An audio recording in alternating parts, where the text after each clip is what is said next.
Hello, welcome to a review from North. I'm Terry A. Abbott, and today we're talking about Labour's dismal showing in last Thursday's elections, which were deemed Super Thursday for reasons that can only be described that there were lots of elections taking place.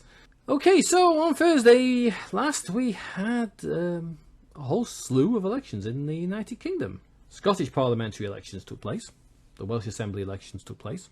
We had the local council elections in England for both borough and county councils. We also had the mayoral elections for city and regional mayors. We had the police and crime commissioners elections, although their results are not due until today. And we had a by-election in Hartlepool for the parliamentary seat there. So, yeah, it wasn't a good night for Labour. Labour lost Hartlepool to the Conservatives. Now, it wasn't such a case of votes going from Labour to the Conservatives, although obviously a few would have. The majority of the increase in the Conservative vote came from those who voted Brexit. The Brexit Party stood last time. They got a substantial vote, and that vote seems to have shifted straight to the Conservatives. The Labour vote in the whole part seems to have stayed at home. A large amount of them didn't bother to come out and vote, which is not surprising. The leader of the Labour Party, Sir Keir Starmer, has the charisma of a mouldy cabbage.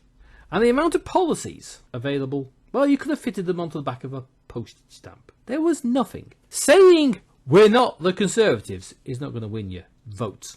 It doesn't work that way.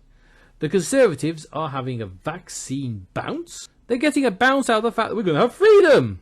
Hey, you're going to be out and hug people. Just don't get the Indian variant of them. That's all I say. Be careful. Now, in the county elections, the county council and borough council elections, the local elections, again, Labour fared dismally in quite a few of them. There were some exceptions, some of the towns and cities where Labour increased their majority, and that was quite nice. But overall, it was a pretty poor showing. Labour should be doing better, especially against this government, because this government is fucking incompetent, but, Bojo is an excellent guy when it comes to winning elections. He seems to be able to manage it. Who knows what he's got? Got something. Maybe it's charisma. Something that Keir Starmer is lacking. Yeah, and he lies a lot as well, does Boris Johnson, so that's easy as well. Yeah, so we did badly. In Wales, however, Labour did well. They gained an extra seat. Still not a majority, but more than enough to run the province. So yeah, and I can see why. If you're in Wales, you've got a lot of things that we don't have in England. Free prescriptions and free tuition fees, similar as what they've got in Scotland, actually. We're going, why can't we have that here? We got you go to university in this part of the country and you get absolutely slaughtered with massive debt. Do it in Wales, you don't. Great. Go Wales. So that's good for them. Not good for us. In the mayoral elections, Sadiq Khan won the mayoral election in London, so he's back again. It wasn't as clear-cut as was originally thought by the pollsters. They had Sadiq down as winning by a landslide. He didn't. He scraped. It was second preference, so it went to second round. Good thing is that Gammons, the UKIPper, got absolutely slaughtered. Gammons, what a name for a UKIPper. You couldn't think of a better name for a freaking UKIPper, calling him Gammons. Yeah, he got slaughtered. Piers Corbyn, another one of these lunatics that were out there.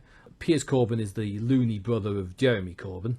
He's an anti-lockdown, etc. dickhead. He got absolutely slaughtered. Lawrence Fox, another absolute piece of shit, he got hammered, and they all came below Count Binface, which really is a good thing. So yeah, good showing. The Greens came third, so they did quite well there, beat the Liberal Democrats, so yay, go the Greens. Great thing though that Sadiq's back, and I'm happy about that.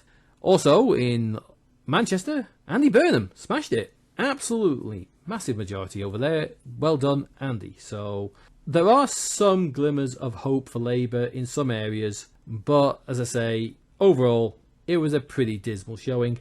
Again, lack of policies. Unless you've got some proof you've been doing something, like Andy, like Sadiq, like in Wales, then other people look at you and go, what are you offering except from saying we're not the Tories? You need policies. You need something that gets people out to vote. You need people to be inspired. If you haven't got anything to inspire people, they're not going to vote. And if you've got a leader who is as dismal and as dull as fucking ditchwater, you're not going to get people out to vote. And that's the problem with him. He has not got the charisma. Great lawyer maybe, but Metropolitan Elite doesn't actually really gel with the vast majority of Labour voters. Well, up in the north we're going another Londoner. And it would have been better to have someone maybe more northern, one with more fire in their belly. Keir Starmer hasn't got that. That's a shame. Hopefully, as time goes on, Labour will pick itself up and find a way to get the voters back. Policies would be a good start. And Keir Starmer just proved his point. He said that he took full responsibility and then sacked Angela Rayner and then had a reshuffle. So if you like what I do, please like and subscribe, hit the notification bell. I will be back with another video in the near future. Until then, stay safe and bye-bye.